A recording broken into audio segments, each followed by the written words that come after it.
নমস্কার বন্ধুরা, আজ 500 বছর পর ভারতবর্ষে রামচন্দ্র ফিরে আসছে।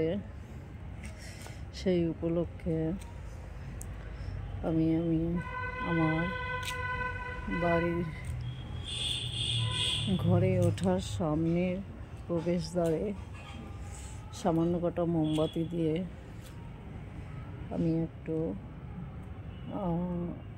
আলো জ্বালিয়েছি। ইচ্ছে ছিল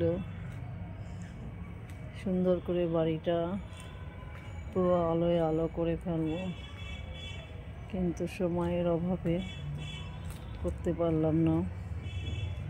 একদম শর্ট টাইমে, হাতে খুব সময় কম, অনেক কাজের মধ্যে অল্প কটা মোমবাতি দিয়ে